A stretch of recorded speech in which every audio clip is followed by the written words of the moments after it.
Uma boa noite, como vão todos? Tá uma noite muito gostosa, né? Com a chuva caindo. Talvez você pensar, uma hora dessa eu podia estar na minha cama. Eu já vou deixar claro, você está no melhor lugar em que você poderia estar. Tá bom? Amém? A gente vai ter muita chuva, espero em Deus que a gente ainda vai ter muita chuva ainda esse ano. Tinha muita gente torcendo por essa chuva para ela cair logo. Amém que chegou, né? Que bom que ela está aí. E que bom que você está aqui na casa do Senhor para adorá-lo, né? Adorá-lo em espírito e verdade. E agora iremos abrir a Bíblia, meditar um pouco mais na sua palavra. Espero que você tenha trago a arma hoje. Veio armado? Sua Bíblia está aí? Vamos lê-la um pouco. Eu não sei se você me conhece, eu sou Anderson, sou lá da igreja do Setor Bosque, sou o primeiro ancião ali, distrito de Formosa Sul. Agora Formosa tem mais um distrito, né? A cidade crescendo, amém? Evangelismo sendo feito e a gente vai multiplicando as igrejas por aí. Chega um ponto em que precisa dividir para continuarmos alavancando o crescimento. Mas é muito grato, é sempre uma alegria vir aqui, a igreja da Formosinha sede, onde eu tenho muitos amigos, né? A gente vai vendo rostos conhecidos. E obrigado, Rodrigo, pelo convite. Já agradeço de pronto. Mas vamos lá, a gente veio hoje para estudarmos a palavra de Deus. Eu queria convidar você a abrir sua Bíblia em Isaías. Nosso texto base está lá em Isaías 49. O versinho eu vou falar daqui a pouco, deixa aberto aí. Nós vamos fazer uma oração agora que a palavra de Deus foi aberta. Vamos orar também. Isaías 49. Já abriu? Feche seus olhos, vamos orar. Querido Pai, lhe pedimos a tua bênção agora, a inspiração do Espírito Santo sobre cada adorador, para que cada coração seja aquecido pelas palavras do teu evangelho que está aberto, e que nós possamos compreender cada um dos textos que serão lidos hoje. É o que nós te pedimos por Jesus. Amém. Essa semana, uma notícia me impactou negativamente. Eu fiquei muito abalado com algumas notícias, realmente me causam espanto. E uma delas, você deve ter ouvido também. Minha esposa, Débora, disse que não foi a primeira vez que ela viu notícias assim, mas eu não tinha visto ainda. Talvez você tenha visto. Uma criança foi esquecida dentro de uma van escolar, vocês ouviram isso? A história, ela foi pega pela manhã, levada para a escola, saiu de casa, eu imagino dando tchau para os seus pais, entrando na van, vai à escola. Quando chegou lá, todas as crianças descem para a sala, a proprietária da van escolar despede as crianças, volta, guarda o carro, no fim do dia volta para buscar a criança. Mas ao chegar na sala de aula, pergunta para a professora pela criança, a professora diz, não, ela não veio estudar hoje ela faltou. Não, ela veio, eu deixei ela aqui. Não, hoje ela faltou. E aí, quando a proprietária da van volta para verificar no carro, ela percebe que a criança havia se escondido debaixo do banco. E passou o dia ali, com um calor muito forte do Rio de Janeiro, ela não sobreviveu e foi encontrada já sem vida ali debaixo. Os pais da criança diziam que ela já não queria ir para a escola pela manhã. E ela realmente deve ter se escondido para não descer e ir para a escola. Essa notícia me afeta bastante, talvez porque eu tenho um filho, Pietro, com idade escolar. Está no Jardim 2. Nós o levamos e buscamos para a escola, mas ele nunca quer ir para a escola. Duas coisas que Pietro nunca quer fazer, tomar banho e ir para a escola. É sempre uma luta para fazer Pietro tomar banho e ir para a escola. Seria bem fácil para ele, do jeito que ele é arteiro, quem conhece sabe bem, que ele talvez se escondesse ali. E a gente às vezes fica caçando culpados, né, para essa tragédia. Mas eu queria focar, porque eu fico imaginando os pais dessa criança querendo recebê-lo no fim do dia, vindo da escola e esperando receber o filho, mas ao invés disso recebem a notícia de que ele morreu na van. Ou até mesmo o coração da dona, a proprietária da van, que não esperava por isso, não desejava por isso, não planejava isso, achando que tinha feito o seu dever, mas quando olha, a criança estava escondida debaixo do banco. Mas pior ainda é pensar na criança. Aqueles momentos em que ela passou ali, sem socorro, talvez tenha dormido porque foi encontrada no mesmo lugar em que ficou. Então talvez, eu imagino eu, que durante o trajeto ela tenha dormido e ficou ali esquecida, ela mesma dormindo, mas com o calor a morte a levou. E eu penso no desespero de todas essas pessoas. É por isso que essa notícia me afetou tanto negativamente. Eu já esqueci um filho por aí. Aqueles que sabem dizem que eu já sabem muito bem. Eu tenho 3 filhos. Cada um deles eu tenho uma história sobre como eu já esqueci eles. Anabelle uma vez, Pietro outra, Yuri é recorde. Eu esqueci Yuri 3 vezes. Uma vez na escola adventista eu fui buscar Pietro, que era do jardim, e era para deixar Pietro e buscar Yuri. O pai sai de casa para buscar o menino, ele entrega um e sai sem o outro. Aí eu olho pelo retrovisor, está Yuri correndo atrás de mim, balançando a mão. Parei o carro na rua mesmo, ele entrou no carro desesperado. O senhor me esqueceu? Eu falei, não, imagina. Estava estacionando o carro. Yuri tinha sido esquecido. Outra vez eu fui buscar, eu levava ele e uma sobrinha para o colégio. Eu busquei a sobrinha e ele já não estava mais na Adventista, estava no coleginho.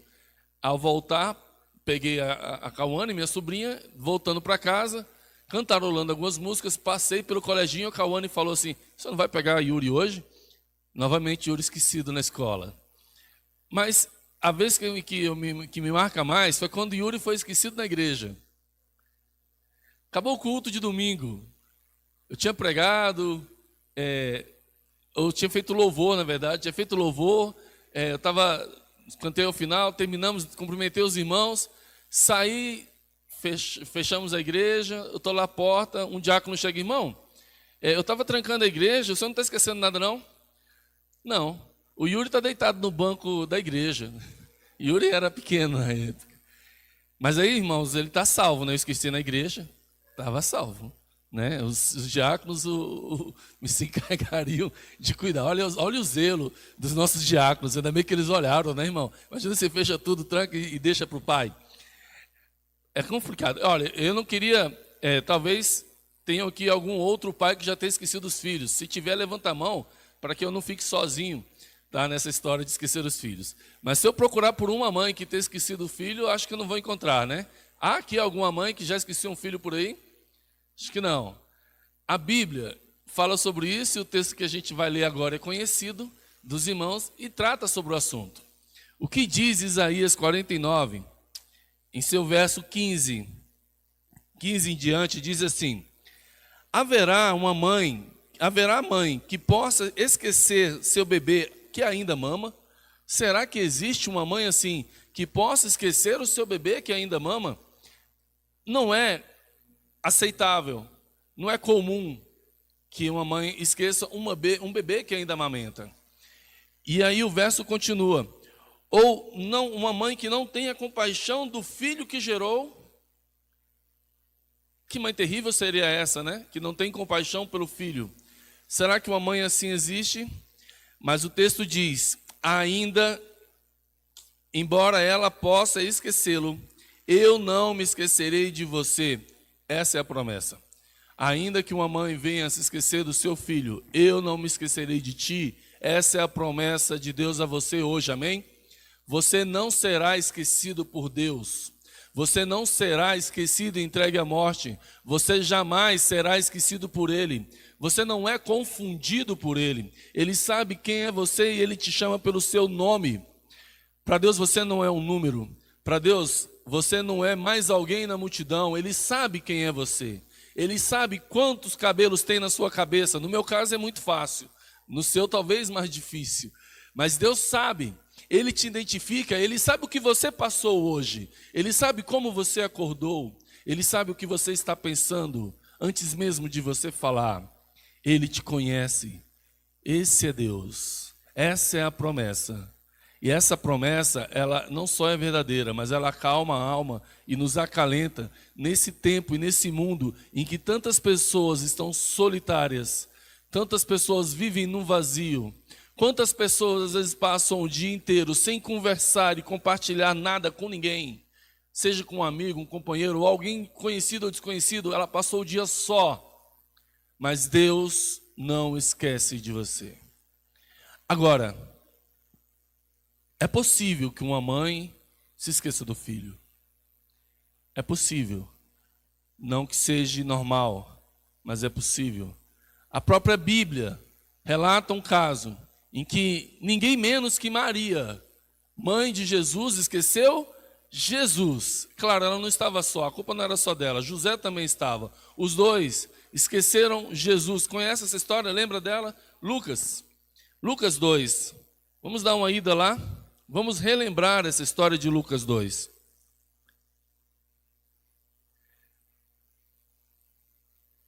Lucas, capítulo 2.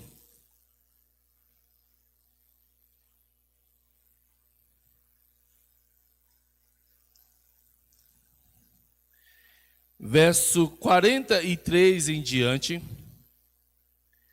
Leio aqui. Terminada a festa, voltando os seus pais para casa, o menino Jesus ficou em Jerusalém, sem que eles percebessem. Pensando que ele estava entre os convidados, os companheiros de viagem, caminharam o dia todo. Então começaram a procurá-lo entre os parentes e conhecidos. Não o encontrando, voltaram para Jerusalém para procurá-lo. Depois de 3 dias, o encontraram no templo, sentado entre os mestres, ouvindo-os e fazendo-lhes pergunta. Durante 3 dias, os pais procuraram Jesus. Você consegue imaginar a cabeça desses pais, um filho perdido, em uma cidade grande como Jerusalém, numa época de festividades religiosas? A igreja estava cheia, a cidade estava lotada, e eles procurando Jesus pela cidade, durante 3 dias, e não encontraram Jesus, o Messias, aquele que foi gerado pelo Espírito, ninguém menos que Jesus, e eles perderam. E perderam por quê?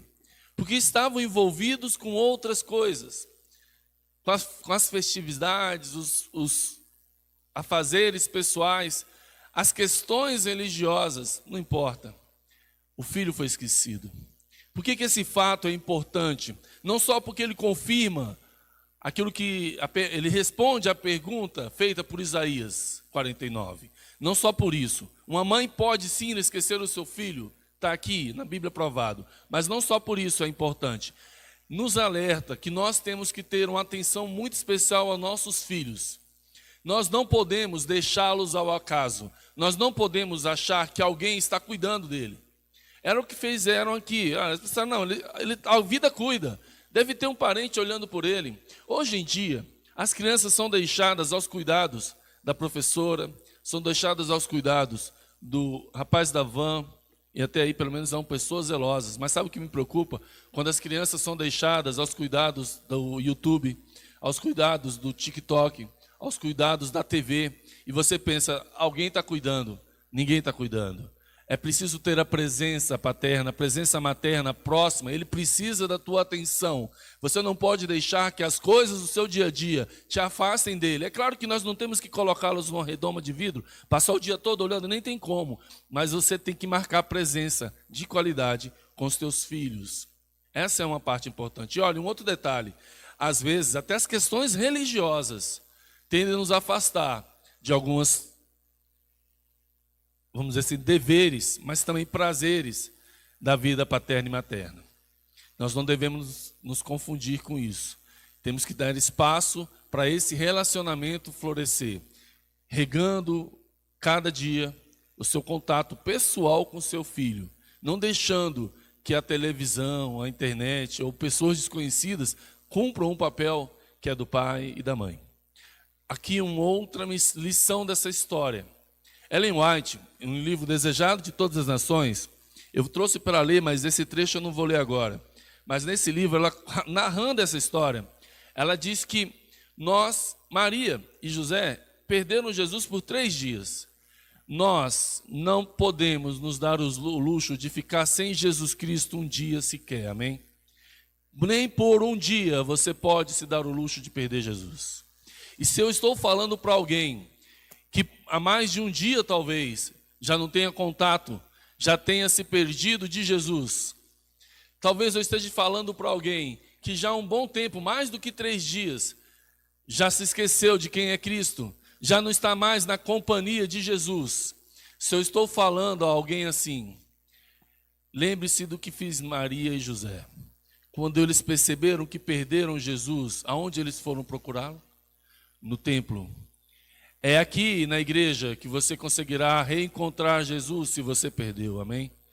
Ninguém que venha a essa igreja sai daqui sem ter tido um encontro pessoal com Jesus.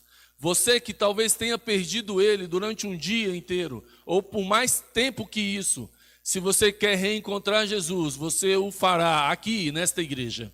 Venha aqui, você sempre terá um encontro com Jesus, porque o Jesus esquecido de tantas pessoas lá fora, esta é a sua casa de oração, este é o lugar em que você vai achá-lo. E todos aqueles que na Bíblia se encontraram com Jesus, não houve um que não teve a sua vida modificada a partir de um encontro com Jesus. Tenha hoje o seu encontro.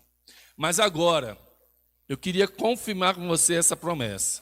Isaías 49:15 diz: ainda que uma mãe se esqueça de seu filho, ainda que uma mãe com um bebê amamentando se esqueça do seu filho, eu não me esquecerei de você. Essa é a promessa, amém? Essa é a promessa. E a pergunta é: essa promessa é fiel e verdadeira? O que você acha? Isso é fiel? Isso é verdade? Se está na Bíblia, é verdade. Mas eu queria incomodar você com algo. Mateus 27:46. Sempre que eu leio esse verso, eu me lembro da cena do Calvário. E eu não consigo ler esse verso e não lembrar de Mateus 27:46. 27:46, Mateus narrando a cena do Calvário. Ele diz: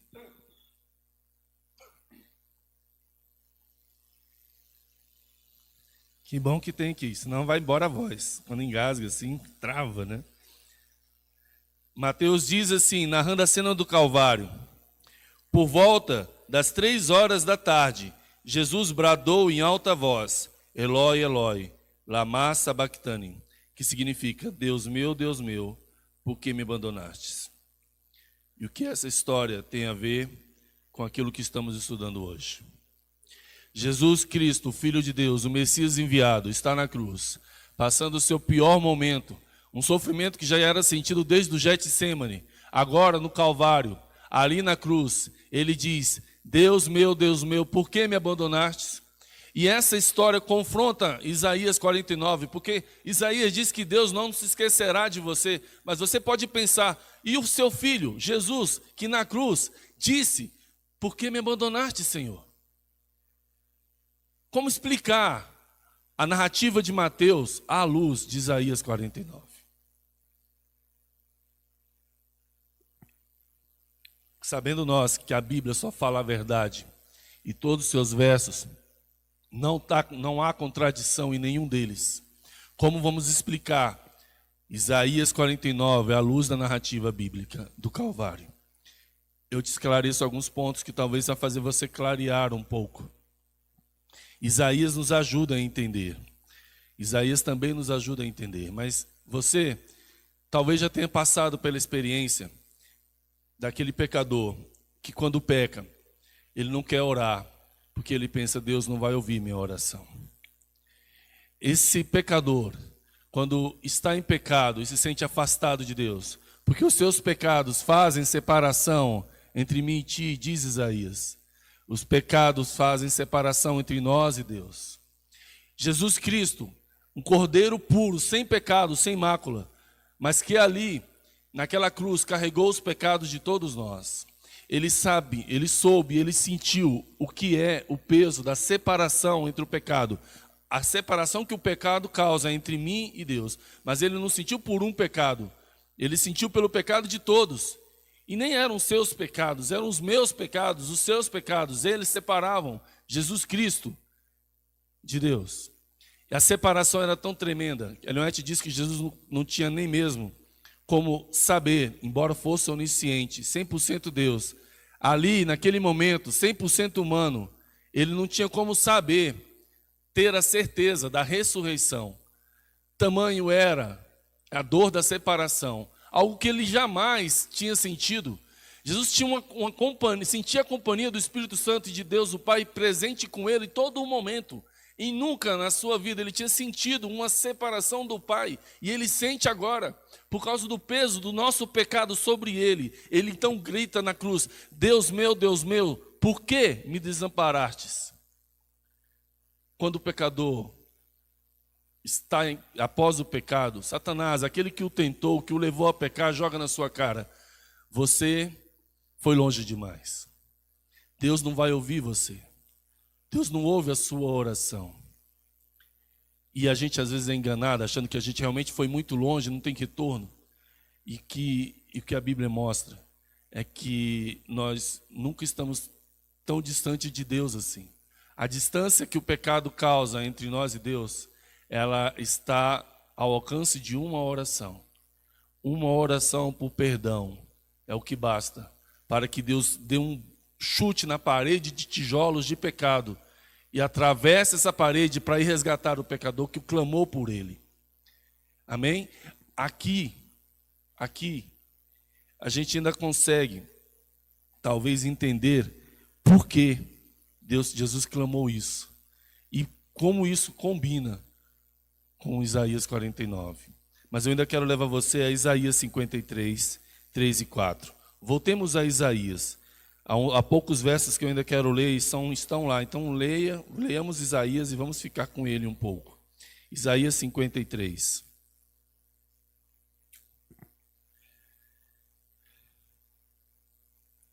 Verso 3. Porque ele foi... 53, verso 3. Porque ele foi desprezado e rejeitado pelos homens, um homem de dores, experimentado no sofrimento, como alguém de quem os homens não escondem o rosto. Ele foi desprezado, e nós não o tínhamos em estima. Certamente, verso 4 é o que confirma o que eu falei agora. Certamente ele tomou sobre si as nossas enfermidades e sobre si levou as nossas doenças. Contudo, nós o consideramos castigado por Deus e por Deus atingido e afligido. Mas ele foi transpassado por nossas transgressões e foi esmagado por causa das nossas iniquidades. E o castigo que nos traz a paz estava sobre ele, e pelas suas feridas fomos curados. Amém? Você não precisa acreditar no que eu estou falando, mas acredite no que a Bíblia diz aqui. Tudo aquilo que você poderia passar, Cristo já passou. Você não precisa carregar esse sofrimento, porque Cristo já carregou. Ele tem compaixão de ti, meu irmão pecador, porque ele já passou o que você passou, mesmo nunca tendo pecado. Jesus sabe a dor da separação. A dor da separação. Mas aqui ainda, eu queria voltar àquela pergunta: aonde estava Deus quando o filho dele estava na cruz pendurado? Por mim e por você, aonde estava Deus? Aquele Deus que prometeu: jamais te abandonarei, ainda que uma mãe te esqueça, eu não me esquecerei de ti. Aonde ele estava no momento da cruz? Ellen White traz um texto que esclarece isso. E é importante a gente entender que Ellen White, os seus escritos não substituem a Bíblia, mas são uma luz menor sobre a luz maior que é a Bíblia. E para clarearmos ao entendimento de alguns versos, realmente precisamos recorrer àquilo que o Espírito de Profecia diz. E ela esclarece, voltando um pouco a Mateus, no momento da narrativa, Mateus 27, da narrativa do Calvário, nós lemos o verso 27, capítulo 27, verso 46, mas eu te convido a ler comigo 45. Mateus 27, 45, diz assim: e houve trevas, Mateus 27, 45 diz assim: e houve trevas sobre toda a terra, ao meio-dia, às 3 horas da tarde, e por volta das 3 horas da tarde, Jesus bradou em alta voz. Lembram então o que aconteceu um pouco antes de Jesus bradar: Deus meu, houve densa trevas sobre a terra. No momento em que deveria ter um sol forte brilhando lá fora, uma treva muito densa se deu sobre toda a terra, sobre aquela região principalmente. E Ellen White, ao explicar, desejado de todas as nações, esse texto, quero ler com você. Ela diz assim, estou lendo o Desejado de Todas as Nações, página 533. O sol recusou contemplar a espantosa cena. Seus raios plenos, brilhantes, iluminavam a terra ao meio-dia, quando de súbito pareceu apagar-se. Houve trevas em toda a terra até a hora nona. Naquela densa treva ocultava-se a presença de Deus. Ele fez da treva o seu pavilhão e se esconde, e sua glória foi escondida dos olhos humanos. Deus e seus santos anjos estavam ao pé da cruz. O Pai estava com o Filho. Sua presença, no entanto, não foi revelada. Amém?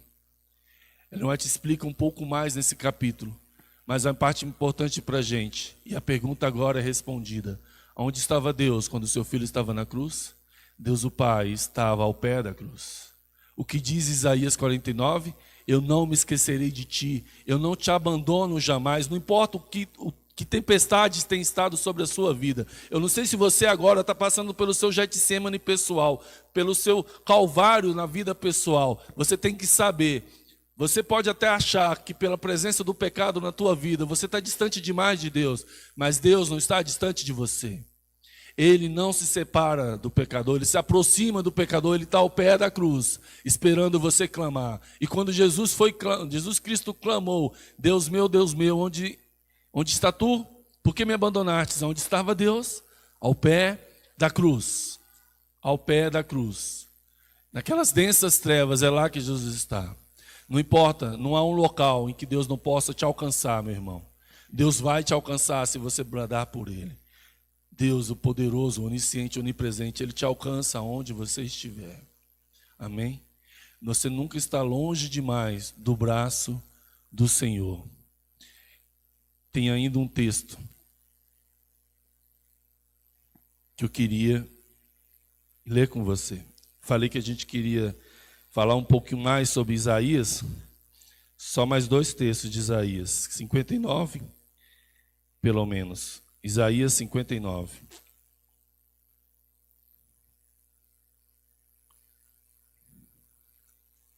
Às vezes Isaías some da minha Bíblia, sabe? É um livro tão grande, de repente ele some. Mas já achei, está aqui. Isaías 59. Verso 1 e 2. Vejam o braço do Senhor. 59, verso 1 e 2. Vejam, o braço do Senhor não está tão encolhido que não possa salvar. O seu ouvido não está surdo que não possa te ouvir. Mas as suas maldades, o seu pecado, fazem separação entre você e Deus. Os pecados de vocês esconderam o rosto dele de vocês, e por isso ele não os ouvirá. Você vê o que o verso diz? O braço do Senhor não está encolhido que não possa salvar. O ouvido dele não está surdo, ele pode te ouvir. O que parece que ele não te responde é por causa da separação que há entre o pecado e ti. Uma mãe pode esquecer o seu filho, um pai pode esquecer o seu filho, até mesmo pelas coisas da igreja, como fiz eu com meu filho há um tempo atrás, esquecendo ele no banco da igreja, aquele encontrado pelos diáconos. E eu envolvido nas coisas do culto, perdi por alguns minutos, por alguns segundos, o olhar para o meu filho. Mas jamais ele estava esquecido por Deus, amém? Porque Deus, nós não somos órfãos de Deus e jamais seremos. A promessa bíblica é essa. Você não é órfão de Deus jamais. Encerrando, de nada adiantaria falarmos da cruz, de nada adiantaria mostrarmos o sacrifício de Jesus na cruz por você, se você não relembrar 35:10, Isaías 35:10. Se você não relembrar que a cruz só fará sentido com a volta de Jesus. Ele que nos salvou voltará para te buscar. Ele não te esqueceu. Ele voltará outra vez para buscar você, meu irmão. Para buscar você. Aqui, Isaías 35:10 diz: os que o Senhor resgatou voltarão para casa. Os que o Senhor resgatou voltarão para casa. Entrarão em Sião cantando cânticos de alegria. Duradoura alegria coroará suas cabeças com júbilo. Amém? Porque o Senhor vai buscar os seus para casa. Novamente, o Senhor virá buscar os seus filhos desse mundo escuro, dessas densas trevas. Ele virá te buscar e te levará para que onde Ele estiver, nós estejamos também com Ele. Amém? Convido você a de pé cantarmos juntos. Não me esqueci de ti. No assinário 213. Reflita na letra da música e no amor que Deus tem por ti, meu irmão. Ele que jamais te esquecerá. 213.